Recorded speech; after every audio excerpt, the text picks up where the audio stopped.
नमस्कार, मैं रुपेश आप सभी का स्वागत करता हूं मनोविज्ञान के क्विक रिवीजन के इस सेकंड एपिसोड में।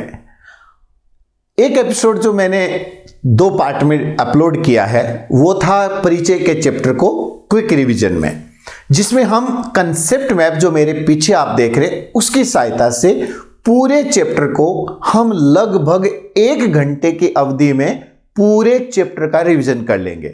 नॉर्मली जिस चैप्टर को पढ़ने में लगभग 20 घंटे का समय लग जाता है, नॉर्मली उस पार्ट को हम 1 घंटे में या उससे कम समय में पूरा रिवीजन करने वाले हैं।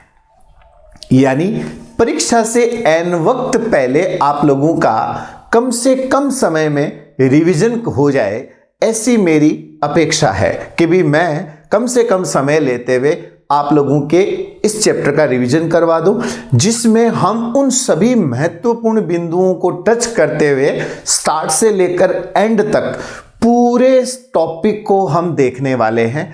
जरूरी केवल जरूरी जो चीजें हैं, जो सबसे ज्यादा इंपॉर्टेंट चीजें हैं, उन सब के ऊपर हम एक एक करके और क्विक रिवीजन करने वाले हैं। तो आने वाला जो 50-55 मिनट 1 घंटे का जो समय है, उस समय को आप बहुत बेहतरीन तरीके से इस्तेमाल करें। आपका ये 1 घंटा व्यर्थ नहीं जाए, इस कोशिश के साथ हम सेकंड चैप्टर जो मनोविज्ञान में है, बाल विकास या अभिवृद्धि और विकास, उस चैप्टर को हम शॉर्ट में रिवाइज करने वाले हैं।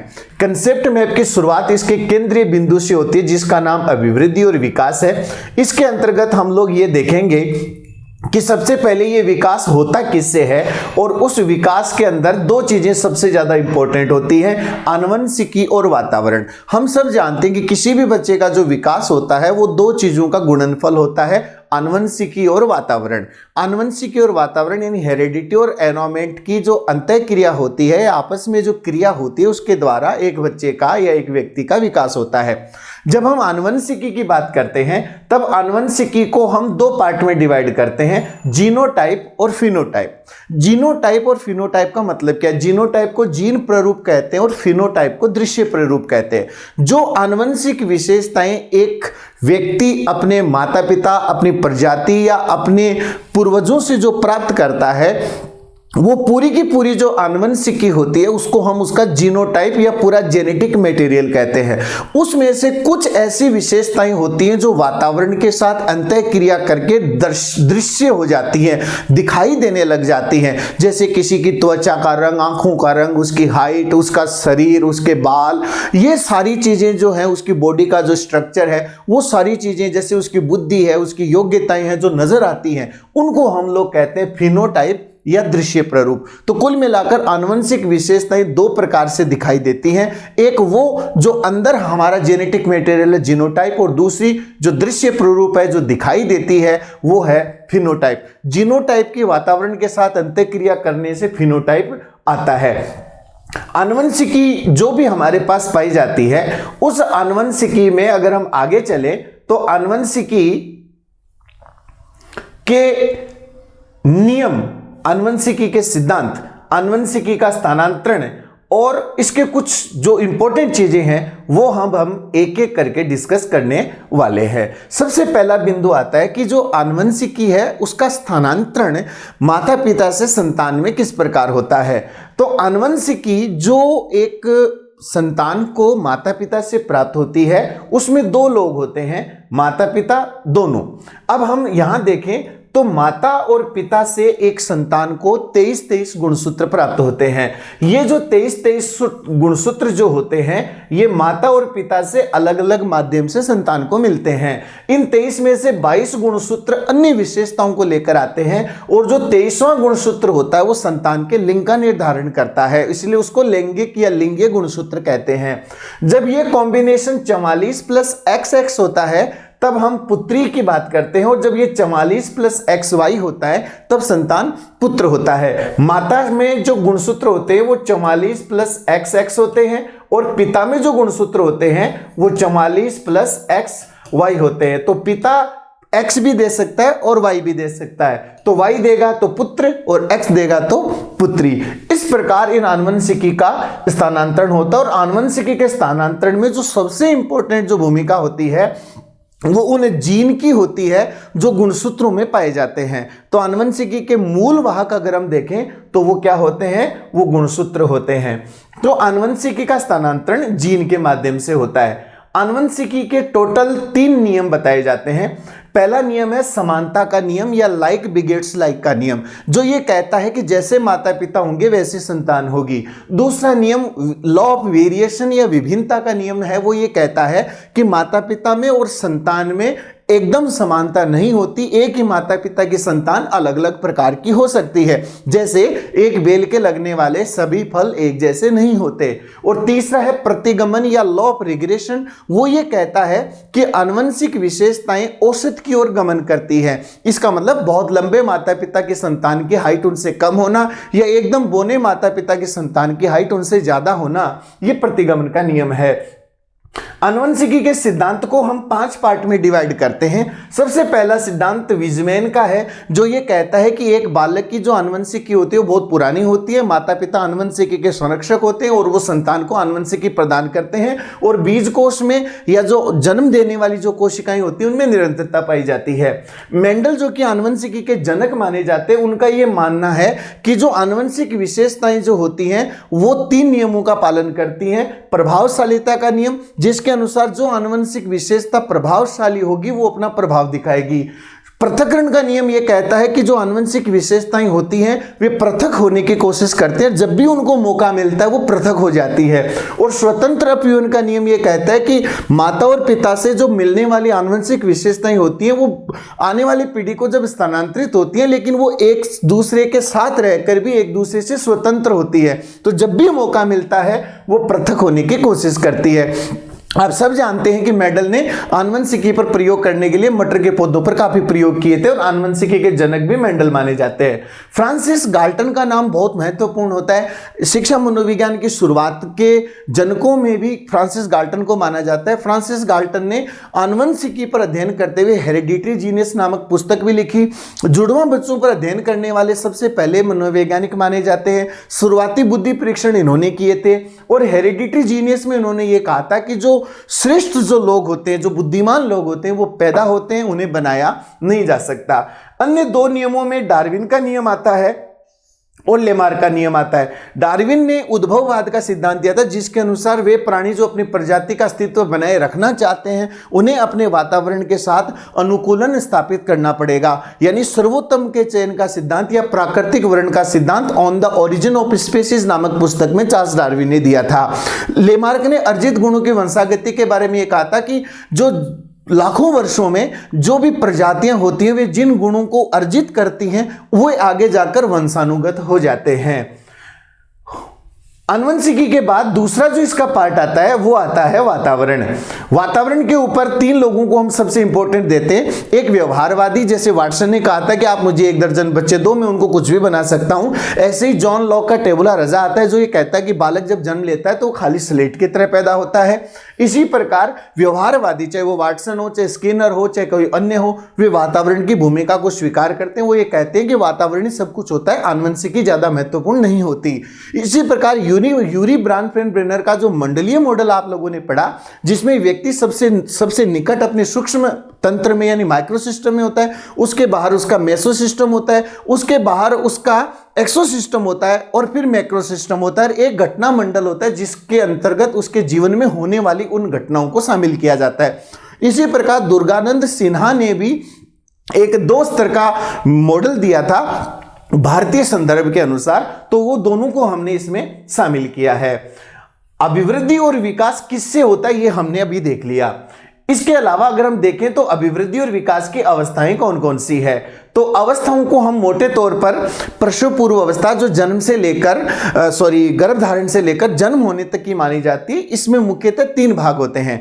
जन्म से लेकर लगभग 2 सप्ताह तक उसको हम जर्मिनल स्टेज या डिंबावस्था कहते हैं, और उसके बाद की जो स्थिति होती है, जो 2 सप्ताह से लेकर हम कह सकते हैं कि लगभग 2 माह तक रहती है, वो डिंबावस्था के बाद जो अगली अवस्था आती है उसको हम कहते हैं भ्रूणावस्था, एम्ब्रियोनिक स्टेज। और उसके बाद में वो गर्भस्थ शिशु की अवस्था रहती है जो 2 माह से लगभग जन्म होने तक रहती है।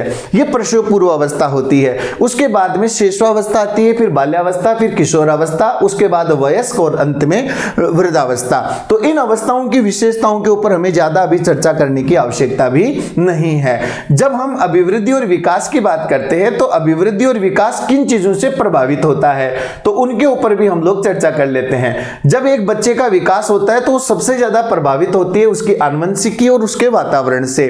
वातावरण में हम किन चीजों को शामिल करते हैं तो वातावरण में सबसे पहले उसका परिवार आ जाता है। जिस परिवार में वो बच्चा पैदा हुआ है उसके माता पिता का व्यवहार कैसा है, उसके माता पिता का बच्चे के प्रति जो वातावरण जो उसको दिया जा रहा है वो कैसा है, उसका खान पान, उसका रहन सहन, उनकी शिक्षा, आर्थिक स्तर, इन सब चीजों का प्रभाव पड़ता है। माता पिता के पालन पोषण की रीति का प्रभाव पड़ता है, उसके संगी साथियों का उसके ऊपर प्रभाव पड़ता है, उसके पड़ोस का कैसा वातावरण है। अगर हम यूरी ब्रानफेन-ब्रेनर के मंडलीय मॉडल को याद करें तो वहां पे जो सबसे पहला जो सूक्ष्म तंत्र है माइक्रोसिस्टम, उसके अंदर भी उसका पास पड़ोस, उसका विद्यालय, उसका परिवार, वो सारी चीजें उसके अंतर्गत शामिल हो जाती है। उसके विद्यालय का प्रभाव पड़ता है, उसके कल्चर का प्रभाव पड़ता है। और कल्चर का प्रभाव देखने के लिए मैं यहां पे आप लोगों के सामने 3-4 किताबों के नाम उल्लेख कर रहा हूं जो बार बार अलग अलग परीक्षाओं में पूछे गए हैं। इन किताबों में रुथ बेनेडिक्ट की बहुत महत्वपूर्ण किताब आती है जिसका नाम है पैटर्न्स ऑफ कल्चर। अब इसमें कंफ्यूज मत होना, J.S. प्लांट की एक किताब और है जिसका नाम है personality and the cultural pattern. जब हम personality and the cultural pattern की बात करें तब तो नाम आएगा J.S. प्लांट का, और जब पैटर्न्स ऑफ कल्चर की बात आए तब नाम आएगा रुथ बेनेडिक्ट का। इसी प्रकार से मार्गरेट मीड की भी 2 किताबें आप लोगों को याद रखनी है जिसमें टेम्परामेंट की बात की गई है और the coming of age in Samoa. इन दोनों किताबों को याद रखना, ये अभिवृद्धि विकास को भी बताने में काम आती है, व्यक्तित्व को बताने में भी काम आती है, किशोरावस्था के अंतर्गत आने वाले परिवर्तनों को बताने में भी काम आती है। इसके नीचे आप इस डायग्राम को देखेंगे तो मैंने अभिवृद्धि और विकास के लिए सिर्फ एक छोटा सा डायग्राम यूज किया है। वैसे हम सब जानते हैं कि अभिवृद्धि जो होती है वो शारीरिक होती है, मात्रात्मक होती है, कोशिकाओं की संख्या में वृद्धि को हम अभिवृद्धि कहते हैं। अभिवृद्धि परिपक्वता तक एक निश्चित समय तक होती है, उसके बाद अभिवृद्धि रुक जाती है। लेकिन विकास जन्म पूरे जीवन चलने वाली प्रक्रिया है। विकास एक निरंतर चलने वाली प्रक्रिया है, आजीवन चलने वाली प्रक्रिया है। अभिवृद्धि में सिर्फ शारीरिक होती है लेकिन विकास बहुआयामी होता है। उसके अंदर शारीरिक के अलावा मानसिक, सामाजिक, संवेगात्मक, नैतिक, भाषाई सारे आयाम जो होते हैं वो शामिल हो जाते हैं। लेकिन अभिवृद्धि को हम मोटे तौर पर शारीरिक ही लेते हैं। यहाँ ये डायग्राम ये बताने के लिए है कि अभिवृद्धि और विकास में जो संबंध होता है वो इस प्रकार का होता है कि विकास के अंतर्गत अभिवृद्धि समाहित होती है। अभिवृद्धि के साथ विकास हो भी सकता है और न भी हो, लेकिन यदि किसी बच्चे का विकास हुआ है तो इसका मतलब उसकी अभिवृद्धि भी हुई है।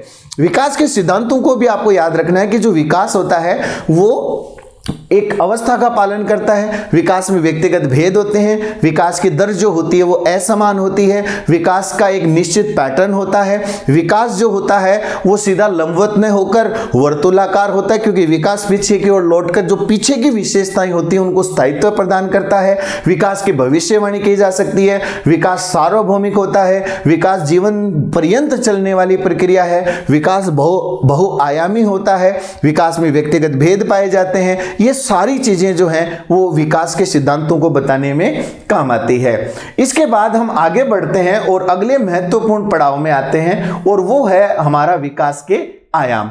जब हम विकास के आयामों की बात करते हैं तो विकास के कई आयाम हैं जिसमें शारीरिक, गामक, संवेगात्मक, भाषाई, नैतिक, सामाजिक, मानसिक, यानी ये सारे जो आयाम हैं विकास के आयामों की जब अपन बात करेंगे तो विकास के आयामों में सबसे पहले हम लोग बात कर रहे हैं शारीरिक और गामक विकास।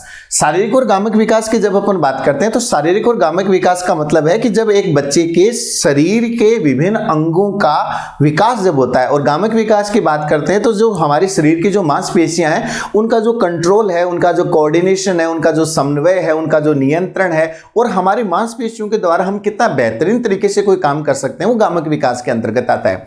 खेलकूद या ऐसे कोई काम जिनमें हाथों के स्किल्स का इस्तेमाल होता है, वो शारीरिक और गामक कौशल को बढ़ाने में बहुत उपयोगी होता है। शारीरिक विकास का मापन करने के लिए हम किसी व्यक्ति से शारीरिक कार्य करवाते हैं, जैसे कोई व्यक्ति कितना वजन उठा सकता है, कितना दौड़ सकता है, कितना कूद सकता है, कितना भाग सकता है। गामक क्रियाओं की अगर अपन बात करें या मोटर स्किल्स की बात करें तो वो ग्रॉस भी होती है और फाइन भी होती है। ग्रॉस या जो स्थूल गामक क्रियाएं होती है वे क्रियाएं होती हैं जिनमें पूरी बॉडी का यूज होता है, जबकि स्थूल सूक्ष्म गामक क्रियाएं वो गामक क्रियाएं होती हैं जिनके अंदर शरीर के किसी अंग विशेष का इस्तेमाल होता है। जैसे अब आप दौड़ते हैं, स्विमिंग करते हैं, भागते हैं, वजन उठाते हैं, रस्सी कूदते हैं, साइकिल चलाते हैं, स्विमिंग करते हैं, तब स्थूल गामक क्रियाएं आती हैं या ग्रॉस मोटर स्किल्स होती है। लेकिन जब आप ड्राइंग करते हैं, पेंटिंग करते हैं, कागज को काटते हैं, सुई में धागा पिरोते हैं, तब हम कह सकते हैं कि ये आपकी सूक्ष्म गामक क्रियाएं होती हैं। ये गामक विकास या शारीरिक विकास की बात करें तो ये स्थूल से सूक्ष्म और सिफेलोकॉर्डल और प्रोक्सिमोडिस्टल होता है। ये विकास के सिद्धांत भी है। विकास भी स्थूल से सूक्ष्म की ओर होता है। विकास सिफेलोकॉर्डल यानी सिर से पैर की तरफ और प्रोक्सिमोडिस्टल यानी केंद्र से परिधि की ओर होता है। संवेगात्मक विकास की जब अपन बात करते हैं तो संवेगों का मतलब होता है कि किसी भी व्यक्ति के अंदर जो संवेग होते हैं या जो इमोशन होते हैं वो उसको एक उत्तेजित करने की स्थिति को हम संवेग कहते हैं। संवेग शेषावस्था में संवेग बहुत ही अस्पष्ट, अस्थिर, संक्षिप्त होते हैं लेकिन तीव्र होते हैं। बाल्यावस्था में जब संवेगों की बात आती है तो थोड़े स्पष्ट होने लगते हैं, परिस्थितियों के अनुसार होने लगते हैं। किशोर अवस्था में संवेगों में फिर अचानक तीव्रता आने लग जाती है। काम प्रवृत्ति जो है वो किशोर अवस्था में एक महत्वपूर्ण संवेग बन जाता है। और संवेगों की जब अपन विकास की बात करते हैं या संवेगों के सिद्धांतों की बात करते हैं तो उसमें मोटे मोटे नाम आते हैं। जेम्स लेंग या जेम्स लांगे का सिद्धांत जो ये कहता है कि हमारे अंदर किसी भी चीज को देखकर पहले शारीरिक परिवर्तन होते हैं और उन शारीरिक परिवर्तनों को फिर हम संवेग का रूप दे देते हैं। कैनन बार्ड का सिद्धांत जो है वो ये कहता है कि हमारे मस्तिष्क के अंदर जो हाइपोथैलेमस होती है वो संवेगों को कंट्रोल करती है।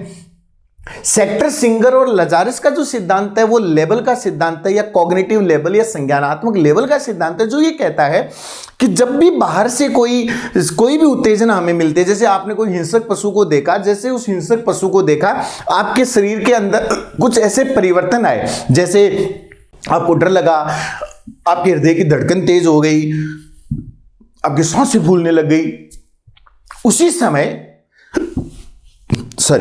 आपका मस्तिष्क एक लेबल देता है कि मैं डर रहा हूं, मुझे भय हो रहा है। इसको हम बोलते हैं संज्ञानात्मक लेबल। विलियम मैकडूगल ने ह्यूमन नेचर पर यानी मानव स्वभाव पर 14 प्रकार के जो आपकी मूल प्रवृत्ति हैं, जो इनको हम इंग्लिश में इंस्टिंक्ट्स कहते हैं, वो बताए हैं। और इन 14 प्रकार के संवेगों से संबंधित 14 प्रकार के संवेग बताए हैं। उनकी जो लिस्ट है वो पूरी बुक में है। अगर आप याद करना चाहें तो आप वहां से कर सकते हैं, क्योंकि अगर हम उसको याद करने बैठे तो हमारे 1 घंटे में जो क्विक रिवीजन है उसका उद्देश्य पूरा नहीं होगा। तो इसमें मोटे तौर पर आपको संवेगात्मक विकास में क्या याद रखना है, इसमें मैंने ब्रिजेस का नाम नहीं लिखा, वो भी मैं आपको बताता हूं कि ब्रिजेस का ये मानना था कि जन्म के समय बालक में सिर्फ उत्तेजना होती है, जैसे जैसे वो बड़ा होता है जो संवेग होते हैं, जो उत्तेजना होती है वो अलग अलग संवेगों का रूप ले लेती है। उसका भी चार्ट मैंने बुक के अंदर दिया है, तो आप चाहें तो एक बार अंत समय में परीक्षा से आने वक्त पहले उस चार्ट को आप जरूर देख के जा सकते हैं। James Lange, Cannon Bard, Schachter Singer, Lazarus और विलियम मैकडूगल। इसके बाद हम कंटिन्यूटी में इसी में ले लेते हैं, भाषाई विकास की बात करते हैं। जब हम भाषा विकास की बात करते हैं तो भाषा की जो संरचना होती है, भाषा की अगर संरचना की बात करें, अगर आप अपनी वाली बुक देखेंगे तो उसमें आपको डायग्रामेटिकली मिलेगा। सबसे सूक्ष्म या सबसे छोटी जो इकाई होती है उसको हम बोलते हैं फोनीम। फोनीम यानी ध्वनिम या स्वनिम होती है। ये आप कह सकते हैं कि ध्वनि की सबसे छोटी इकाई होती है। जब ये ध्वनियां इकट्ठी होती हैं, मिलती हैं किसी क्रम में, तो वो जिस चीज की रचना करती है उसको बोलते हैं मोर्फीम या रूपीम। अर्थ की सबसे छोटी इकाई जो होती है वो मॉर्फीम होती है, क्योंकि जैसे आप अंग्रेजी में ईडी लगा देते हैं तो उसका कोई अर्थ नहीं निकलता, आईएम लगा देते हैं तो कोई अर्थ नहीं निकलता, लेकिन वही आईएम जब पॉसिबल के आगे लगकर इम्पॉसिबल बना देता है तो वो एक अर्थ बन जाता है, उसको हम बोलते हैं मॉर्फीम। तो मॉर्फीम या रूपीम जो होती है वो शब्द की सबसे छोटी इकाई होती है। उससे आगे जब हम जाते हैं तब हम कह सकते हैं कि सिंटैक्स आता है। सिंटैक्स का मतलब होता है वाक्य की रचना, जिसको हम व्याकरण के नियम कहते हैं। उससे ऊपर जाते हैं तो सेमेंटिक्स होता है, यानी अर्थ विज्ञान, यानी किसी शब्द का क्या वाकई में क्या अर्थ होता है। और उससे ऊपर चले जाते हैं तो प्रैग्मेटिक्स आता है, व्यवहारिकता आती है, जब हम किसी संदर्भ में या किसी परिस्थिति में किसी शब्द का अर्थ लेते हैं। ये तो हो गई भाषा विकास के 5 सोपान। भाषा कैसे विकसित होती है, तो शुरू में बच्चा जो होता है वो सिर्फ आवाज निकालता है, जिसको हम लोग बोलते हैं क्यूइंग। क्यूइंग के बाद वो अगली स्टेज में जाता है, जिसको हम लोग बोलते हैं बैबलिंग। बैबलिंग का मतलब है तो वो बबलाना, जैसे दादा दादा दादा नाना बाबा बाबा। उसके बाद वो बच्चा जो आता है वो 1 वर्ड में आता है, उसके बाद में वो 2 वर्ड यानी तार्किक भाषा में आता है, जो लगभग 18 से 24 महीने तक लगभग ये तार्किक भाषा रहती है। उसके बाद वो बच्चा बहुत तेजी से भाषा का विकास करता है और बहुत तीव्र गति से अपनी भाषा को बहुत आगे तक लेके चला जाता है। भाषा विकास में 2 सिद्धांत मोटे तौर पर आते हैं। पहला सिद्धांत आता है जो है स्किनर का। स्किनर ने अपनी पुस्तक 1957 वर्बल बिहेवियर में उन्होंने ये कहा है कि जो भाषा विकास होता है वो अर्जित होता है। इसके अंदर मुख्यतः साहचर्य यानी एसोसिएशन, पुनर्बलन यानी रीइंफोर्समेंट और अनुकरण यानी इमिटेशन ज्यादा महत्वपूर्ण होता है। भाषा विकास में उन्होंने कुछ वर्बल ऑपरेंट बताए हैं, शाब्दिक ऑपरेंट बताए हैं, जिनको हम लोग कहते हैं मंड यानी मांड, टैक्ट, इकोलेलिया और ऑटोक्लाइटिक। ये 4 मोटे तौर पर जो होते हैं वो टैक्ट, ये आपके वर्बल ऑपरेंट होते हैं, जिनके बारे में स्किनर ने कहा है। लेकिन स्किनर की इस बात में कुछ कमियां थी और उसको आगे सुधारने का काम किया चॉम्स्की ने। और चॉम्स्की ने यह कहा कि जो भाषा है वो जन्मजात होती है। जब बच्चे का जन्म होता है तो वो एक भाषा के ढांचे के साथ पैदा होता है। और उन्होंने ये कहा था, 2 चीजें दी थी चॉम्स्की में, याद रखना, 2 शब्द याद रख लेना पर्याप्त है। पहला तो ये है कि उन्होंने LAD यानी लैंग्वेज एक्विजिशन डिवाइस यानी भाषा अर्जन यंत्र के साथ बच्चा पैदा होता है। उसके मस्तिष्क में एक ऐसी संरचना होती है जिसके द्वारा बच्चे को पैदा होने के बाद जो वातावरण मिलता है वो उसी भाषा को सीख लेता है। दूसरा उन्होंने ये कहा था कि दुनिया की सभी भाषाओं को अगर मिला दिया जाए तो उनसे एक ऐसी व्याकरण बनाई जा सकती है जो सार्वत्रिक है, यूनिवर्सल ग्रामर होती है, और बच्चे उस यूनिवर्सल ग्रामर के साथ पैदा होते हैं। जिस भाषा का उसको माहौल मिलता है उसी भाषा को वो सीख जाता है। तो मोटे तौर पर भाषा में ये 2 सिद्धांत सबसे महत्वपूर्ण है। एक चीज और याद रखना, भाषा में आपके 3 लोगों के नाम याद रखना। बेंजामिन ली वुर्फ ने यह कहा था कि बच्चे में भाषा पहले विकसित होती है और चिंतन बाद में विकसित होता है, और भाषा ही चिंतन का निर्धारण करती है। इसको भाषाई नियतिवाद या लिंग्विस्टिक डिटर्मिनिज्म कहते हैं। पियाजे इसका उल्टा है। पियाजे कहता है कि बच्चे के अंदर पहले चिंतन विकसित होता है, पहले विचार उत्पन्न होते हैं, फिर भाषा विकसित होती है, और जितना अच्छा चिंतन होगा भाषा उतनी अच्छी होगी। और तीसरे नंबर पर वाइगोत्स्की आता है जो इन दोनों का कॉम्बिनेशन बना देता है। वाइगोत्स्की कहता है कि जीवन के पहले भाग में यानी शुरुआती 2 वर्षों तक भाषा और चिंतन साथ साथ चलते हैं, लेकिन एक दूसरे से स्वतंत्र होते हैं। बाद में भाषा का प्रभाव चिंतन पर और चिंतन का प्रभाव भाषा पर पड़ जाता है। यह तो बात हो गई भाषा विकास की। अब हम आगे बढ़ते हैं और भाषा विकास से आगे बढ़ते हुए अगले पड़ाव में चलते हैं, और अगला पड़ाव हमारा है, पहले हम बात करेंगे मानसिक विकास की। अब मानसिक विकास की अगर अपन बात करते हैं तो मानसिक विकास में 3 नाम सबसे महत्वपूर्ण हैं, पियाजे, वाइगोत्स्की और ब्रूनर। मैंने यहां कंसेप्ट मैप में 2 को ही जगह दी है, ब्रूनर को जगह नहीं दी है। ब्रूनर इतना ज्यादा महत्वपूर्ण भी नहीं है, लेकिन हम यहां तीनों के बारे में डिस्कस कर लेंगे। मानसिक विकास में जब अपन पियाजे की बात करते हैं तब पियाजे का क्या मानना है? पियाजे कहता है कि जब बच्चे जो होते हैं वो चिंतन करते हैं, वो बड़ों से मात्रा में अंतर नहीं होता लेकिन क्वालिटी में अंतर होता है। बच्चे जब जन्म लेते हैं और जैसे जैसे वातावरण के साथ वो अंतःक्रिया करते हैं वे अपनी दुनिया की समझ स्वयं विकसित करते हैं। इस प्रकार उनका ये मानना था कि एक बच्चे का जो मानसिक विकास होता है उसके वातावरण और उसकी परिपक्वता दोनों की अंतःक्रिया के कारण होता है। पियाजे का यह भी मानना था कि जो संज्ञानात्मक विकास है वो H×E होता है।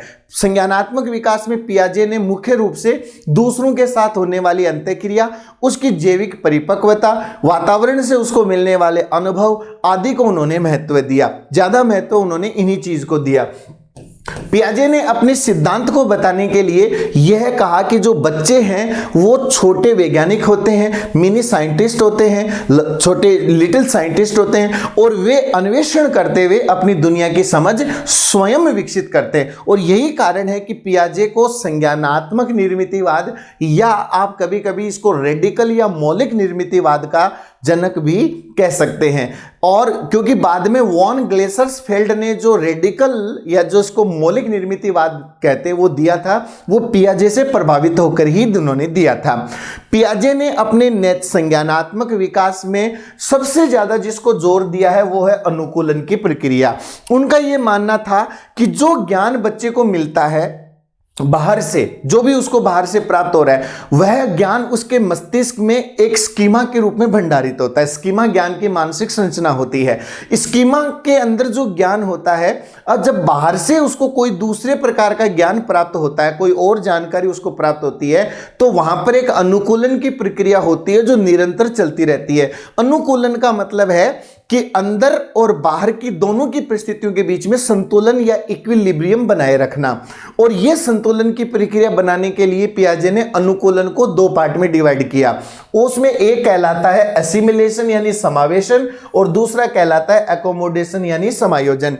जो स्कीमा बच्चा बनाता है, जब उसी स्कीमा में नई जानकारियां ऐड होती है या उसी स्कीमा के आधार पर जब बच्चा बाहरी वातावरण को कोई अर्थ प्रदान करता है या बाहर की दुनिया को समझने की कोशिश करता है अपने पूर्व ज्ञान के आधार पर, तब हम उसको बोलते हैं एसिमिलेशन या आप कह सकते हैं अनुकूलन, समावेशन या परिपाक, जो भी वर्ड, क्योंकि ये हिंदी वाले वर्ड में बड़ी कंफ्यूजन सी हो जाती है।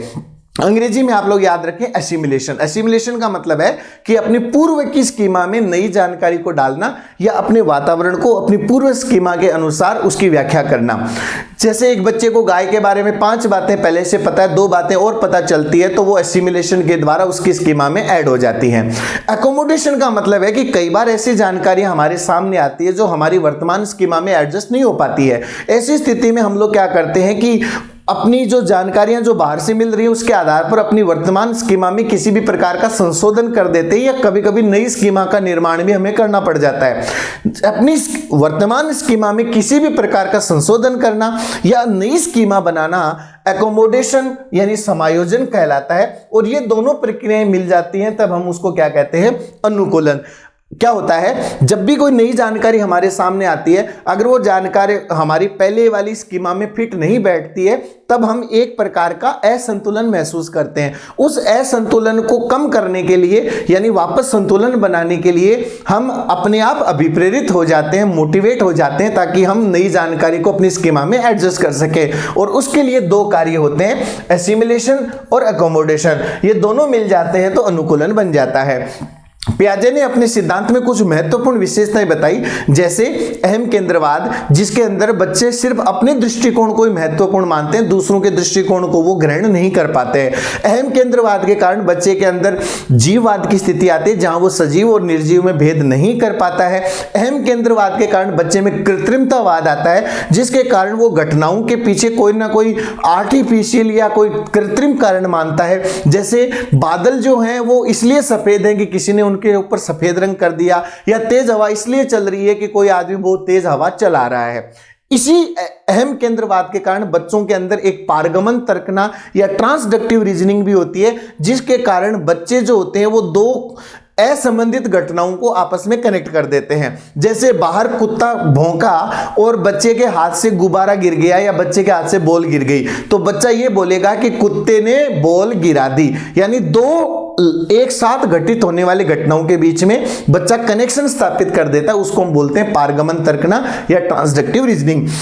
पियाजे ने अपने सिद्धांत में कुछ और कंसेप्ट दिए, जैसे विकेंद्रीकरण। विकेंद्रीकरण का मतलब होता है कि जहां बच्चा दूसरों का दृष्टिकोण प्राप्त कर ले। जब एक बच्चा ये कहता है कि मुझे चॉकलेट पसंद है इसलिए सबको चॉकलेट खिलाओ, तो ये अहम केंद्रित चिंतन है। लेकिन जब बच्चा ये कहता है कि मुझे चॉकलेट पसंद है लेकिन मेरे भैया को आइसक्रीम पसंद है, इसका मतलब है कि बच्चा दूसरों का दृष्टिकोण ले रहा है। विकेंद्रीकरण की जांच करने के लिए एक 3 पर्वत समस्या का प्रयोग पियाजे ने किया था। इसी के जुड़ा हुआ एक और कंसेप्ट आ जाता है पियाजे का, और वो है संरक्षण। संरक्षण का मतलब होता है कि किसी भी वस्तु के जो उसके जो आयाम हैं, चाहे उसका आयतन हो, लंबाई हो, चौड़ाई हो, उसका क्षेत्रफल हो, समय हो, इनके बीच में स्थिरता को पहचानना संरक्षण का गुण है। जैसे एक गिलास के अंदर, दो गिलास के अंदर बराबर पानी है, अगर एक गिलास के पानी को एक लंबे बर्तन में डाल दिया जाए इससे उसका लेवल अप हो जाए, तो संरक्षण का गुण अगर विकसित हो गया तो बच्चा बोलेगा कि उतना ही पानी इस गिलास में, भले ही इसका लेवल ऊंचा है। लेकिन अगर संरक्षण का गुण विकसित नहीं हुआ है तो वो बच्चा क्या बोलेगा कि लंबे वाले गिलास में ज्यादा है। इसी प्रकार का एक और कंसेप्ट पियाजे ने दिया था, वो है पलटाव, या आप उसको कहते हैं उत्क्रमणीयता, यानी किसी चीज को वापस अपनी मूल अवस्था में लाना। जैसे एक रोटी, एक आटे के गोले को आपने फैलाकर चपाती बना दी, अब उत्क्रमणीयता के कारण बच्चा उसको यह भी कह सकता है कि अगर हम इसको वापस गोला बनाएं तो ये आटे का गोला वापस बन सकता है। इसी से जुड़ा हुआ उन्होंने एक और विचार दिया था जिसको बोलते हैं वर्गीकरण। एक विचार उन्होंने क्रमबद्धता का दिया था। ऐसे संबंधित कुछ विचार पियाजे ने दिए थे जो इनके बारे में मैंने बुक में विस्तार से चर्चा की है। संक्षिप्त में उनके ऊपर ज्यादा चर्चा करेंगे तो हमारा समय बहुत ज्यादा बढ़ जाएगा। पियाजे ने अपने संज्ञानात्मक विकास को व्यक्त करने के लिए 4 अवस्थाएं दी हैं, जिनमें सबसे पहली अवस्था है जो जन्म से लेकर 2 साल तक रहती है, उसका नाम है सेंसरी मोटर या इंद्रिय जनित या संवेदी गामक अवस्था, जिसके अंदर बच्चा अपनी संवेदना के माध्यम से और अपनी गामक क्रियाओं के माध्यम से अपनी दुनिया की समझ या अपने ज्ञान का निर्माण करता है। यह वो समय है जब बच्चा एक बहुत महत्वपूर्ण स्किल विकसित करता है जिसका नाम है वस्तु स्थायित्व। यानी अगर किसी वस्तु का अस्तित्व है, भले ही वो मुझे दिख नहीं रही, मेरी दृष्टि के सामने नहीं है, लेकिन फिर भी उसका अस्तित्व है। लेकिन जब एक वस्तु को एक जगह छुपा दिया जाए उसके सामने और वहां वो वस्तु स्थायित्व प्राप्त कर लेता है, अगर उसको बगल वाली दूसरी जगह छुपा दिया जाए, वहां से वो बच्चा नहीं ढूंढ पाता, तब हम इसको एक त्रुटि के रूप में देखते हैं जिसका नाम है ए नॉट बी, ए नहीं बी त्रुटि। याद रखना ये वस्तु स्थायित्व से संबंधित है।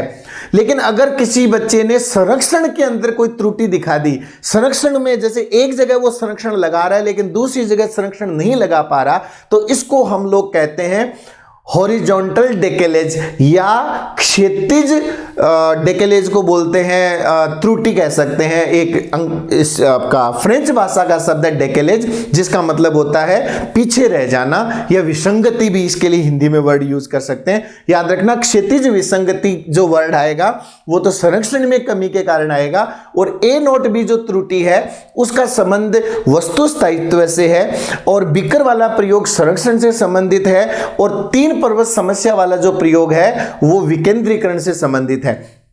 दूसरी अवस्था जो पियाजे ने बताई है वो है मूर्त संक्रियात्मक अवस्था। मूर्त संक्रियात्मक अवस्था का जो समय है वो 3 साल से लेकर जब लगभग 7 साल तक रहता है। ये वो समय है जहां पे बच्चे संज्ञानात्मक क्रियाएं तो कर लेते हैं, कुछ क्रियाएं कर लेते हैं, लेकिन उसके पीछे का जो लॉजिक होता है वो उनको समझ में नहीं आता। यानी यहां पर बच्चे की जो संक्रियाएं हैं वो एक तार्किक क्रम में न होकर अपने खुद के नियमों पर आधारित होती है, इसलिए हम इसको पूर्व संक्रियात्मक कहते हैं। यानी संक्रिया तो बच्चा कर रहा है लेकिन वो लॉजिकल नहीं है। और लॉजिकल संक्रियाएं या लॉजिकल क्रियाएं कब चालू होती हैं? जब बच्चा इस अवस्था में और इस अवस्था में आता है। पूर्व संक्रियात्मक अवस्था की जो मोटी मोटी विशेषताएं हैं वो कौन सी हैं? उसमें बच्चे में अहम केंद्रवाद होता है। अहम केंद्रवाद के कारण बच्चे में जीववाद भी होता है, कृत्रिमतावाद भी होता है, पारगमन तर्कना भी होती है। मोटे तौर पर पियाजे ने इस अवस्था की विशेषताएं बताने के बजाय इसकी कमियां ज्यादा बताई हैं। जैसे इस अवस्था में बच्चे में संरक्षण का अभाव होता है, उत्कर्णता का अभाव होता है, वो वर्गीकरण नहीं कर पाता है, वो कारण प्रभाव संबंध को सही तरीके से समझ नहीं पाता है, वर्गीकरण नहीं कर पाता है, चीजों को क्रमागत तरीके से आरोही अवरोही क्रम में व्यक्त नहीं कर पाता है। ये इन्होंने इसकी कमियां बताई हैं। ठोस संक्रियात्मक अवस्था वो अवस्था होती है जो 7 से 11 साल तक रहती है। इसमें बच्चा जो पिछली अवस्थाओं में जो कमियां थी उनको वो दूर कर देता है। यहाँ चिंतन में विकेंद्रीकरण आने लग जाता है, बच्चा अहम केंद्रिता से ऊपर आने लग जाता है, यहाँ पर संरक्षण का गुण आ जाता है, उत्कर्मण्यता का वो जो भाव है वो सीख जाता है, यहाँ पे वर्गीकरण वो सीख जाता है, क्रमबद्धता यानी चीज़ों को आरोही अवरोही क्रम में लगाना सीख जाता है। ये वो स्टेज है जहाँ पर बच्चे में रीजनिंग यानी तर्कना आ जाती है, चिंतन लॉजिकल होने लग जाता है, ठोस वस्तुओं पर वह क्रियाएं कर सकता है। हालांकि अभी भी वो अमूर्त चीजों पर काम नहीं कर पाता, लेकिन ठोस चीजों को वो सही क्रम में लगा सकता है। जैसे आपने अगर अलग अलग लंबाई की 10 लकड़ियां बच्चे को दे दी हो, तो वो उन लकड़ियों को एक क्रम में आरोही या अवरोही, घटते या बढ़ते क्रम में उनको लगा सकता है। यानी यहां पर जो चिंतन होगा वो लॉजिकल तो हो जाएगा, तार्किक तो होने लगेगा, लेकिन उसके लिए मूर्त चीजें चाहिए, उसके सामने चाहिए, वो अमूर्त चीजों पे काम नहीं कर सकता। यहां पे आगमन तर्कना बच्चे के अंदर आने लग जाती है। यहां भाषा विकास अधिक अपनी भूमिका निभाने लग जाता है, चिंतन में भाषा का प्रभाव पड़ने लग जाता है। अमूर्त संक्रियात्मक अवस्था जो होती है वो 11-12 साल से लेकर वयस्क होने तक चलती है। यहां पर चिंतन एकदम उच्चतम स्तर पे चला जाता है। पियाजे के अनुसार यहां चिंतन वस्तुनिष्ठ हो जाता है। यहां पर जो चिंतन है वो एकदम लॉजिकल और एकदम गहराई वाला चिंतन आ जाता है। इस अवस्था के अंदर पियाजे ने जो वर्ड यूज किया है, जो कई बार एग्जाम में आया है, वो है परिकल्पनात्मक निगमनात्मक तर्कना। यानी आगमन तर्कना से बच्चा आगे बढ़कर निगमन तर्कना में आ जाता है। आगमन जो तर्कना होती है वह विशिष्ट से सामान्य की ओर चलती है, जिसमें विशिष्ट उदाहरणों से बच्चा एक सामान्य नियम का प्रतिपादन करता है। निगमन तर्कना सामान्य से विशिष्ट चलती है, जहां एक सामान्य नियम का प्रयोग करते हुए बच्चा विशिष्ट उदाहरणों की ओर गमन करता है। यहां पर मूर्त चीजों के होने की जरूरत नहीं है, बच्चा अमूर्त वस्तुओं पर चिंतन कर सकता है, अमूर्त विचारों पर चिंतन कर सकता है। तर्कना आगमन और निगमनात्मक दोनों आ जाती है, कल्पनाशीलता बढ़ जाती है, स्मृति अपने उच्चतम स्तर पे चली जाती है। और एक बहुत अच्छी चीज जो पियाजे अपने सिद्धांत में कहता है कि यहां मेटाकॉग्निशन आ जाता है। मेटाकॉग्निशन का मतलब है कि बच्चे को अपनी मानसिक क्रियाओं का ज्ञान होने लग जाता है, वह अपनी मानसिक क्रियाओं को सही तरीके से उनको अरेंज करने लग जाता है, वह अपनी मानसिक क्रियाओं पर कंट्रोल प्राप्त कर लेता है। वाइगोत्स्की का जो सिद्धांत है और पियाजे का जो सिद्धांत है उसमें मोटा मोटा अंतर यह है कि पियाजे ने अपने सिद्धांत में, हालांकि उन्होंने ये कहा कि दूसरों के साथ होने वाली क्रियाएं महत्वपूर्ण होती हैं, लेकिन उन्होंने समाज और संस्कृति के प्रभाव को अनदेखा किया। वाइगोत्स्की ने अपने सिद्धांत में समाज और संस्कृति को विशेष महत्व देते हुए कल्चरल टूल्स यानी सांस्कृतिक उपकरणों की बात की। उन्होंने कहा कि प्रत्येक संस्कृति के पास कुछ ऐसे उपकरण होते हैं, कुछ ऐसे ज्ञान के तरीके होते हैं, कुछ ऐसे ज्ञान के मार्ग होते हैं, जिसमें उनकी भाषा है, उनकी गणना के जो तरीके होते हैं, उनकी जो संख्या पद्धति होती है, कुछ ऐसा ज्ञान होता है जो पीढ़ी दर पीढ़ी, एक पीढ़ी अगली पीढ़ी को प्रदान करती है। वो ज्ञान जो उनको मिलता है वो उनके कल्चर से मिलता है। और यही कारण है कि जो निर्मितिवाद है यानी जो ज्ञान की रचना है, जहां पियाजे का जो सिद्धांत है वो संज्ञानात्मक या मौलिक निर्मितिवाद कहलाता है, वाइगोत्स्की का सिद्धांत सामाजिक सांस्कृतिक निर्मितिवाद यानी सोशियो कल्चरल कंस्ट्रक्टिविज्म कहलाता है। वाइगोत्स्की ने अपने सिद्धांत में भाषा को बहुत महत्व दिया और उन्होंने भाषा के साथ साथ जेडपीडी, एमकेओ और पारस्परिक शिक्षण पे जोर दिया। जेडपीडी का मतलब है जोन ऑफ प्रॉक्सिमल डेवलपमेंट। बच्चे के दो स्तर होते हैं, एक जहां पे वो अभी वर्तमान में निष्पादन कर रहा है, वो तो है उसका वर्तमान निष्पादन स्तर, करंट में यानी प्रेजेंट जो उसका परफॉर्मेंस लेवल है। एक वो लेवल होता है जिस लेवल पर वो बच्चा जा सकता है अगर किसी की मदद उसको मिल जाए, वो है उसका जो पोटेंशियल डेवलपमेंट या संभावित विकास का स्तर। इन दोनों के बीच में जो गैप होता है उसको उन्होंने नाम दे दिया जेडपीडी। और नीचे से ऊपर की तरफ ले जाने के लिए जो टीचर उसकी जो मदद करता है, जो सहयोग उसको प्रदान किया जाता है, वो कहलाता है स्कैफोल्डिंग, पाड़ या मचान भी उसको कई जगह कह देते हैं, एक प्रकार का सहारा होता है। एमकेओ मोर नॉलेजेबल अदर्स वो लोग होते हैं जो बच्चे को सपोर्ट देते हैं, उसके बड़े भाई बहन, माता पिता, टीचर्स, ये कोई भी व्यक्ति एमकेओ बन सकता है। और रेसिप्रोकल टीचिंग जो इसका कंसेप्ट है वाइगोत्स्की का, वो ये कहता है कि रेसिप्रोकल टीचिंग में शिक्षक और छात्र जो होते हैं वो आपस में अपनी भूमिका बदलते हुए और ये कोशिश की जाती है कि स्कैफोल्डिंग देने का काम जो शिक्षक कर रहा है वो जिम्मेदारी धीरे धीरे बच्चे को स्थानांतरित कर दी जाए और बच्चा अपने सीखने की जिम्मेदारी खुद ले ले। इसमें मैंने ब्रूनर मेंशन नहीं किया, लेकिन फिर भी मैं आपको बता दूं कि ब्रूनर ने संज्ञानात्मक विकास की 3 अवस्थाएं बताई हैं। पहली अवस्था जो उन्होंने बताई है वो है इनएक्टिव स्टेज। इनएक्टिव का मतलब है क्रियाशीलता, जो इसके संवेदीगामक अवस्था के समतुल्य है। दूसरी जो उन्होंने बताई है कि ज्ञान को कैसे मानसिक रूप से व्यक्त किया जाता है, वो कहलाती है आइकॉनिक। आइकॉनिक को हिंदी में कहते हैं प्रतिमात्मक, प्रतिमा, इमेज। जैसे अपने मोबाइल की स्क्रीन पर आइकन होते हैं अलग अलग ऐप्स के, वैसे ही बच्चे ज्ञान को अपनी किसी आइकन या किसी चित्र के रूप में स्टोर करता है। उसके बाद में वो चला जाता है प्रतीकात्मक, सिंबॉलिक स्टेज में, जहां पे जैसे पियाजे ने अमूर्त बोला ना, वैसे ही सिंबल जो होते हैं वो भाषा के शब्द होते हैं। जैसे आप बोलते हो घर, तो एक तो घर का चित्र हो झोपड़ी जैसा बनाकर, वो तो हो गया आइकन। लेकिन जब घर शब्द ही ज्ञान का रूप बन जाए तो वो हो जाता है प्रतीकात्मक। तो इस प्रकार वाइगोत्स्की और पियाजे के संज्ञानात्मक विकास को हमने संक्षेप में पढ़ा, जितनी महत्वपूर्ण बातें थी उनको हमने कवर अप किया। दूसरा विकास आ जाता है सामाजिक विकास। सामाजिक विकास की अगर अपन बात करें तो सामाजिक विकास में एक सीखने की प्रक्रिया है, जहां हम आपस में अपने परिवार, अपने समुदाय, अपनी संस्कृति आदि से अंतःक्रिया करते हुए समाज के उन गुणों को विकसित करते हैं जिनके द्वारा हम अपने सामाजिक जीवन को बहुत अच्छा जी सकते हैं।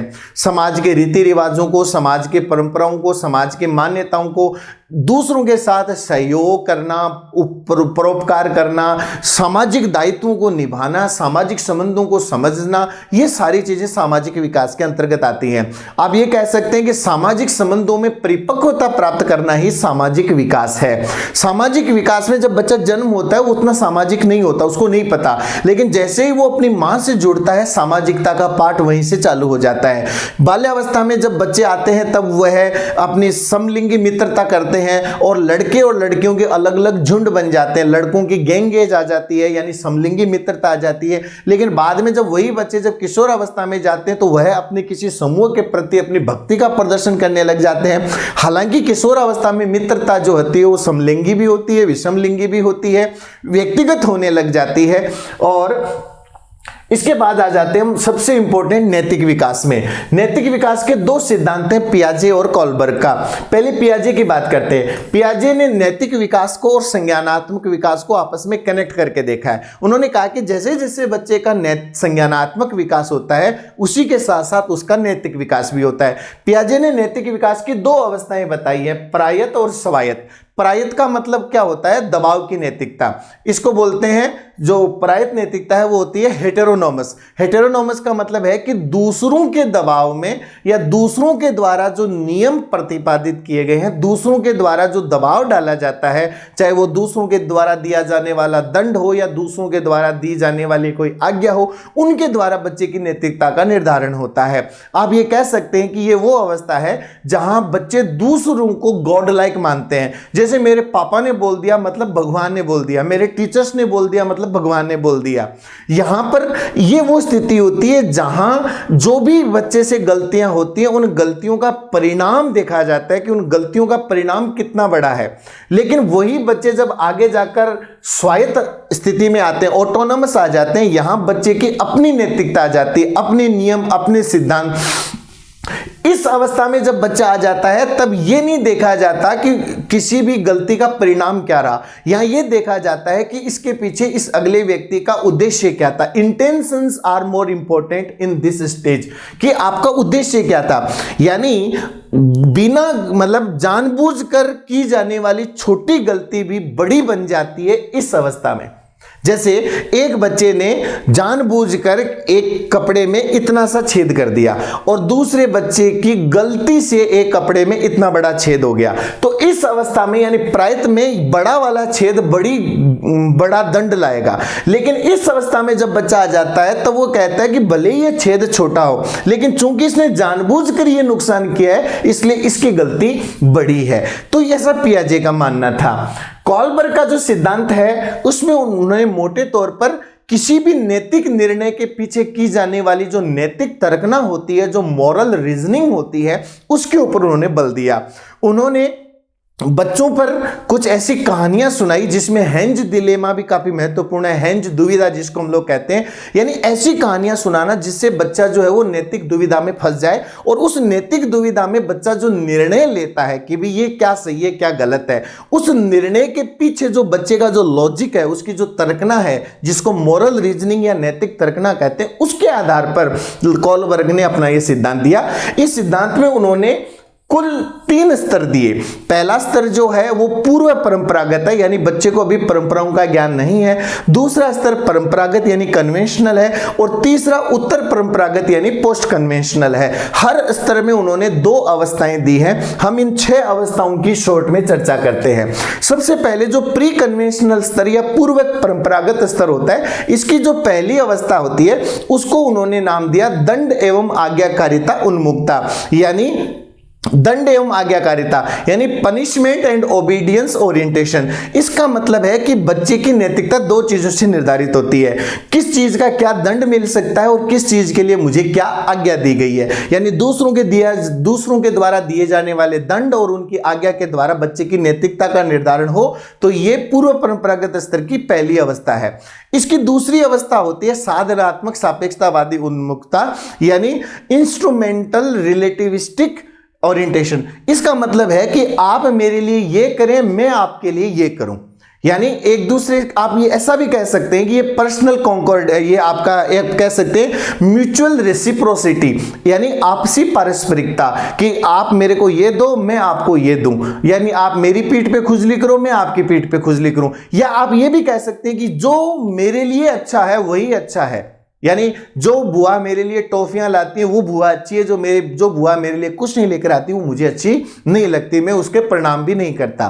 दूसरा जो स्तर आ जाता है वो आता है परंपरागत। यहां बच्चे को परंपरागत यानी समाज के नियमों का ज्ञान होने लगता है। यहां 2 स्टेज आती हैं जिसको हम तीसरी और चौथी कहते हैं। तीसरी जो स्टेज होती है उसका नाम है good boy nice girl. Good boy nice girl, या इसका एक दूसरा नाम और है, उसको हम बोलते हैं पारस्परिक, जिसको बोलते हैं समन्वय, यानी आप कह सकते हैं इंटरपर्सनल कॉन्कॉर्डेंस, अंग्रेजी में इसको बोलते हैं इंटरपर्सनल कॉन्कॉर्डेंस। ये वो अवस्था होती है ये वो अवस्था होती है जहां हम दूसरों के साथ अच्छा बनने की, यानी दूसरों की नजर में अच्छा बनने के लिए हम नैतिकता का प्रदर्शन करते हैं। जैसे this is a good boy, बहुत अच्छा लड़का है, बहुत अच्छी लड़की है, तो हम दूसरों की नजर में अच्छा बनने के लिए नैतिकता का पालन करते हैं। और दूसरों की नजर में अच्छा कब बनेंगे? जब हम उन नियमों का पालन करेंगे जो समाज में प्रचलित हैं।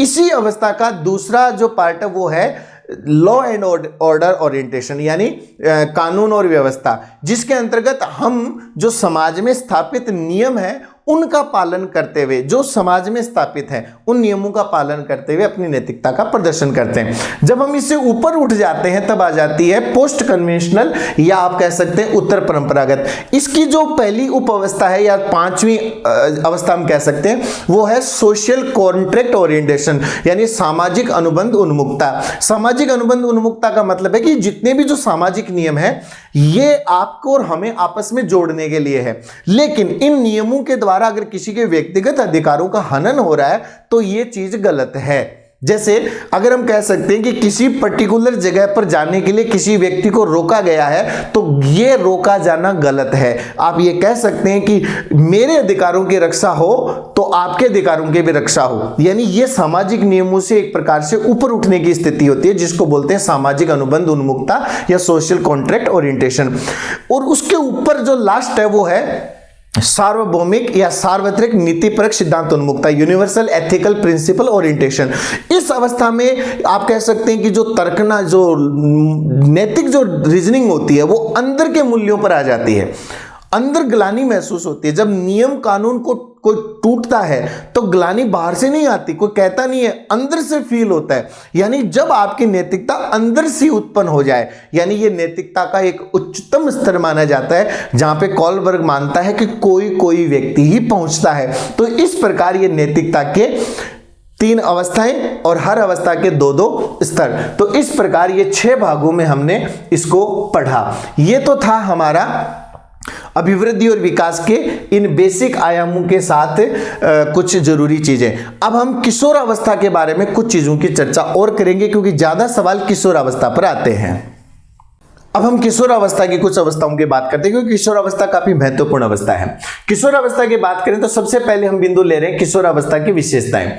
किशोरावस्था को एक परिवर्तन की अवस्था कहा जाता है, एक समस्या अवस्था इसे माना जाता है, ये जीवन आदर्शों का समय माना जाता है, ये व्यवसाय के चुनाव का समय माना जाता है, ये विचारों के टकराव का समय माना जाता है, ये आत्मचेतना की जो तीव्र अवस्था है उसका समय माना जाता है। किशोरावस्था में आपको मोटे तौर पर क्या याद रखना है कि जो किशोरावस्था है वो 12 से 21 साल तक मानी जाती है, जिसमें 11 से 13 साल का जो समय है वो प्री एडोलसेंस यानी पूर्व किशोरावस्था, 13 साल से लेकर 17 साल तक अर्ली एडोलसेंस यानी प्रारंभिक किशोरावस्था, और 16-17 साल से लेकर 21 साल तक जो है वो उत्तर किशोरावस्था मानी जाती है। स्टेनले हॉल ने किशोरावस्था को तूफानों, चक्रवातों, झंझावातों की अवस्था कहा था। स्टेनले हॉल ने अमेरिका के थे और उन्होंने एडोलसेंस नामक किताब लिखी थी। इसी का विरोध करते हुए मार्गरेट मीड ने the coming of age in Samoa and sex and temperament in 3 primitive societies, इन 2 किताबों में उन्होंने ये कहा था कि जो किशोरावस्था में जो तूफान, चक्रवात, झंझावत की जो अवस्था आती है वो अमेरिका में ज्यादा आती है, क्योंकि अमेरिका की संस्कृति उन्हें ऐसा वातावरण प्रदान करती है, लेकिन अन्य संस्कृतियों में ऐसा नहीं पाया जाता। रुथ बेनेडिक्ट ने पैटर्न्स ऑफ कल्चर लिखी थी और जेम्स प्लांट ने पर्सनैलिटी एंड कल्चरल पैटर्न नामक किताब लिखी थी। किशोरावस्था की जो मोटे तौर पर जो सबसे बड़ी समस्याएं आती हैं उनके अंदर परिवार, विद्यालय में समायोजन कैसे किया जाए, क्योंकि उनके साथ बड़ी दिक्कत आती है, विचारों के बड़े टकराव होते हैं जिस कारण उनको बड़ी समस्या आती है। इसके अलावा यौन व्यवहार संबंधी समस्याएं आती है, क्योंकि किशोरावस्था में जो हार्मोन्स का जो लेवल बढ़ता है उसके कारण जो परिवर्तन आते हैं उन परिवर्तनों को वो समझ नहीं पाते और अक्सर वे गलत मार्ग पे चले जाते हैं। आत्महत्या करने या मादक पदार्थों का सेवन करने या मनोवैज्ञानिक समस्याएं भी बहुत आती हैं, वे समझ नहीं पाते अपने अंदर आने वाले परिवर्तनों को, वो समझ नहीं पाते और जिस कारण वो मनोवैज्ञानिक समस्याओं से भी आ जाते हैं, और जो शारीरिक परिवर्तन उनके अंदर आते हैं उनकी वजह से भी वो काफी परेशान रहते हैं। किशोरों की जो आवश्यकताएं हैं वो मोटे तौर पर कौन कौन सी हैं उनके बारे में हम देखते हैं। किशोर स्वायत्तता का प्रदर्शन करते हैं, वो चाहते हैं कि मैं स्वतंत्र होकर रहूं, मैं मेरे निर्णय स्वयं लूं, मैं मेरा जीवन खुद जीऊं, यानी माई लाइफ माई रूल्स वाली थिंकिंग यहां पे रहती है। वे दूसरों का अनुमोदन भी चाहते हैं कि दूसरे उन्हें स्वीकार करें, वे जो करना चाहते हैं दूसरे उनकी हाँ में हाँ मिलाए। वे स्वीकृति चाहते हैं ताकि उनको दूसरे स्वीकार करें। उनकी यौन आवश्यकताएं होती हैं, वे मूल्यों को अर्जन करना उनकी आवश्यकता है, क्योंकि उसी के आधार पर आगे का जीवन जीना है। उनकी व्यवसाय संबंधी आवश्यकताएं होती हैं कि वे अपने जीवन में किसी व्यवसाय को चुने और वे उनके आजीवन उनकी रोजी रोटी का सहारा बने। साथ ही एरिक एरिक्सन ने पहचान की अवस्था को इन्होंने किशोरावस्था से काफी महत्वपूर्ण माना था। किशोरावस्था की बात करें तो यहाँ पर जो संवेग होते हैं वो काफी तीव्र होते हैं, बहुत तेजी से मूड स्विंग होता है, यानी बड़ा जल्दी किशोरों का जो मूड है वो चेंज होता है, बहुत जल्दी भाव बदल जाते हैं, काम की यहाँ प्रबलता होती है और आत्मसम्मान बहुत महत्वपूर्ण किशोरावस्था में होता है। किशोरावस्था में जो बच्चे होते हैं वो समूह भक्ति, सहयोग, परोपकार, अनुमोदन, बहिर्मुखता, मित्रता, समलिंगी, विषमलिंगी और सामाजिक दायरा बड़ा, इन कुछ विशेषताओं को किशोर जो होते हैं वो प्रदर्शित करते हैं। और अगला जो बिंदु आ रहा है ये बहुत महत्वपूर्ण है, ये आप लोगों को बड़ा समझना है। पियाजे ने किशोरावस्था में जो आत्म केंद्रितता होती है वो जो शेषावस्था में होती है उसको उन्होंने किशोरावस्था में भी माना, और यही कारण है कि किशोरावस्था में जो अहम केंद्रितता होती है उसको डेविड एल काइंड ने 3 पार्ट में डिवाइड किया। एक है काल्पनिक दर्शक, जिसमें किशोर ये सोचते हैं कि मैं कहीं भी जाता हूं तो दूसरे मेरा गहराई से अवलोकन करते हैं, यानी मैं सबकी नजर में रहता हूं, ऐसा उनका मानना होता है, इसको बोलते हैं काल्पनिक दर्शक। और किशोर अपने बारे में, अपनी वेशभूषा के बारे में, अपनी बनावट के बारे में, अपने शरीर के बारे में अपने आप कुछ ऐसी कहानियां बना लेते हैं, इसको व्यक्तिगत दंत कहा जाता है, दंत कथा कहा जाता है, पर्सनल फैबल कहा जाता है। और अजयता की कहानी ये कहती है कि किशोर इस उम्र में अक्सर ये सोचते हैं कि वे सामान्य नियमों, कानून, कायदों से ऊपर हैं और मृत्यु भी उनका कुछ नहीं बिगाड़ सकती। इसलिए आप देखना कि किशोर अक्सर जोखिम भरे व्यवहार करते हैं, जैसे बहुत तेज गाड़ी चलाना, गाड़ी के फाटकों में खड़े होना, ट्रेन के डब्बों के गेट के साइड में खड़े होकर, आजकल तो आप सोशल मीडिया पे बहुत ऐसे वीडियोस देखते हैं जहां किशोर ऐसी खतरनाक एक्टिविटीज करते हैं। उसके पीछे कारण है इनविंसिबल फेबल, यानी उनको यह लगता है कि वे अमर हैं और उनका मृत्यु भी कुछ नहीं बिगाड़ सकती। साथ ही किशोरावस्था में शीघ्र बड़ा होने का सिंड्रोम यानी हरिड चाइल्ड सिंड्रोम भी दिक्कत होती है, क्योंकि पेरेंट्स जो होते हैं वो अपने बच्चों को सुपर किड बनाने की कोशिश करते हैं। हर माँ बाप ये चाहते हैं कि हमारा जो बच्चा है वो बहुत जल्दी से बड़ा हो जाए, तो इस वजह से किशोरावस्था में हरिड चाइल्ड सिंड्रोम यानी शीघ्र बड़ा होने का सिंड्रोम भी मनोवैज्ञानिक कहते हैं कि ऐसा बच्चों में पाया जाता है। बच्चों के जब विकास की बात करते हैं, ये मैंने अलग अलग विकास की बात की है, ये डेविड एलकाइंड था। मानसिक विकास की बात करें तो किशोर अवस्था में औपचारिक संक्रियात्मक अवस्था होती है, जिसमें बच्चा अमूर्त वस्तुओं पर तर्कना कर सकता है, चिंतन तार्किक होता है, निगमनात्मक तर्कना कर सकता है, परिकल्पनात्मक तर्कना कर सकता है, चिंतन उसका वस्तुनिष्ठ हो जाता है और चिंतन विकेंद्रित हो जाता है, यानी अब वो किसी वस्तु को ध्यान में रखते हुए अपने विचारों को केंद्रित कर सकता है। शारीरिक विकास की अगर अपन बात करें तो शारीरिक विकास में जो परिवर्तन होते हैं बहुत तेजी से आते हैं, अधिक मात्रा में आते हैं, हार्मोन बहुत ज्यादा सक्रिय हो जाते हैं, मस्तिष्क जो है वो अपना हाईएस्ट वजन ले लेता है जो 1200 से 1300 ग्राम तक पहुंच जाता है। ये जो मस्तिष्क होता है ये शरीर का 2.35% होता है। हड्डियां जो जन्म के समय 270 से 300 तक होती हैं वो अब 206 हो जाती हैं। दांत 28+4 आ जाते हैं। और एक चीज और होती है, इस समय वसा में ग्रंथियां यानी सेबेसियस ग्लैंड्स जो होते हैं वो बहुत ज्यादा एक्टिव हो जाते हैं, जिसके कारण किशोरों के चेहरे पर जो कील मुहासे वगैरह हैं वो भी आ जाते हैं। यौन परिवर्तन इसमें आते हैं, प्राथमिक प्रजनन अंगों की परिपक्वता आ जाती है। वे अंग जिनका प्रजनन में सीधा प्रयोग होता है वे प्राथमिक अंग होते हैं, वे अंग अब परिपक्वता प्राप्त करने लग जाते हैं, यानी उसको हम प्यूबर्टी कहते हैं। प्यूबर्टी का मतलब होता है कि जो प्रजनन क्षमता है वो प्राप्त कर लेते हैं। लेकिन यहाँ पे द्वितीयक लैंगिक लक्षण आ जाते हैं। याद रखना, प्राथमिक लैंगिक लक्षण प्रजनन के लिए उपयोगी होते हैं, लेकिन जो द्वितीयक लैंगिक लक्षण होते हैं वे प्रजनन में उपयोगी नहीं होते, लेकिन वे आपको स्त्री या पुरुष का आकार देते हैं। तो द्वितीयक लैंगिक लक्षणों में जो बॉयज होते हैं उनमें दाढ़ी मूंछ आ जाती है, गहरे बाल आ जाते हैं, आवाज भारी हो जाती है। और आवाज भारी होने का कारण है कि ये जो एडम्स एप्पल है या ये जो जिसको अपन बोलते हैं स्वर यंत्र, ये उनका गहरा और बड़ा हो जाता है लड़कों में। लड़कियों में इतना प्रभाव नहीं पड़ता है लड़कों में, लेकिन लड़कियां लड़कों से आगे रहती हैं, वे लड़कों से 1-2 साल पहले ही परिपक्व हो जाती हैं। लड़कियों की बात करें तो उनके कुल्लों का यानी जो पेल्विस का एरिया है वो चौड़ा होने लग जाता है, स्तनों का विकास होने लग जाता है। आवाज में इतना ज्यादा परिवर्तन किशोरों में लड़कियों में नहीं आता है। तो ये मोटे तौर पर हमने अभिवृद्धि और विकास के साथ साथ किशोरावस्था की चर्चा की। उम्मीद करता हूं कि इस वीडियो से आप भरपूर लाभ उठाएंगे और हमारी एग्जाम में बहुत सारी ऐसी चीजें होती हैं जो इस वीडियो से आपको मिलेंगी। धन्यवाद।